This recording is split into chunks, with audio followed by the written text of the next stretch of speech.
3 February 1925 हा दिवस मुंबई आणि भारतीय रेल्वेच्या इतिहासात सुवर्ण अक्षरांनी कोरला गेला। कारण याच दिवशी भारतात पहिली विद्युत रेल्वे धावली।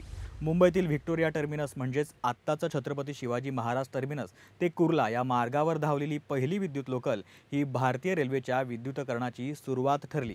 या ऐतिहासिक घटनेला आज 100 वर्ष पूर्ण झाली आहेत। या व्हिडिओच्या माध्यमातून जाणून घेऊयात मुंबईच्या या लाईफलाईनचा 100 वर्षांचा प्रवास कसा होता। 1925च्या दशकात मुंबई शहर हे औद्योगिकदृष्ट्या भरभराटीच्या दिशेने चाललं होतं। मुंबईची लोकसंख्या वाढत असताना पारंपरिक वाफेवर चालणाऱ्या इंजिनवरील रेल्वे ही नेहमीच प्रदूषण वाढवणारी आणि मंद गतीने धावणारी होती। त्यामुळे वाढत्या लोकसंख्येचा आणि प्रवासाच्या ताणाला तोंड देण्यासाठी ब्रिटिशकालीन ग्रेट इंडियन पेनिन्सुला रेल्वे कंपनीने मुंबई उपनगरीय रेल्वेचं विद्युतीकरण करण्याचा महत्त्वपूर्ण निर्णय घेतला आणि 3 फेब्रुवारी 1925 रोजी मुंबईतील व्हिक्टोरिया टर्मिनस म्हणजेच आत्ताचं छत्रपती शिवाजी महाराज टर्मिनस ते कुर्ला या मार्गावर भारताची पहिली विद्युत लोकल धावली। 16 किलोमीटर लांबीच्या मार्गावर धावणाऱ्या पहिल्या विद्युत रेल्वेनं रेल्वे वाहतुकीमध्ये एक नवीन पर्व सुरू केलं। या रेल्वेनं 80 किलोमीटर प्रति तास वेगानं धावण्याची क्षमता दाखवली। या ब्रिटिशकालीन लोकलमध्ये 4 डबे होते। हे डबे लाकूड आणि लोखंड यापासून बनवण्यात आले होते, कारण त्या काही वाफेच्या इंजिनांना पुणे आणि नाशिकच्या घाटमाथ्यावर चढण्यासाठी अडचणी येत होत्या।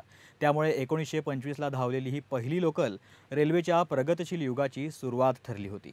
पुढे 1950 नंतर रेल्वेच्या विद्युतीकरणाला आणखीन गती प्राप्त झाली, कारण वाफेचं इंजिन हटवून डिझेल आणि इलेक्ट्रिक इंजिन वापरण्यास सुरुवात झाली होती। परिणामी रेल्वेच्या कार्यक्षमतेत मोठी सुधारणा देखील झाली। लोकलच्या 4 डब्यांचे 1927 मध्ये 8 डबे झाले। हळूहळू 1961 मध्ये 9 डब्यांची लोकल सुरू झाली होती आणि अखेर 1986 मध्ये 12 डब्यांची लोकल सेवा सुरू झाली। सध्याच्या घडीला विद्युतीकरणामुळे भारतीय रेल्वेला अनेक फायदे देखील झाले आहेत। डिझेल इंजिनांच्या तुलनेत इलेक्ट्रिक इंजिन स्वच्छ आणि कमी प्रदूषणकारी असतात, त्यामुळे कार्बन उत्सर्जनाच्या प्रमाणात घट झाली आहे। यासह रेल्वेचा वेग आणि सतत धावण्याची क्षमता वाढली आहे।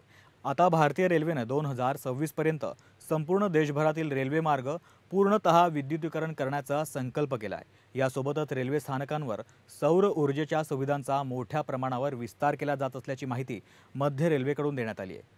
तुम्हाला जर हा व्हिडिओ आवडला असेल तर लोकशाही फ्रेंडलीच्या डिजिटल प्लॅटफॉर्मला लाईक करा, शेअर करा आणि अर्थातच सबस्क्राईब सुद्धा करा।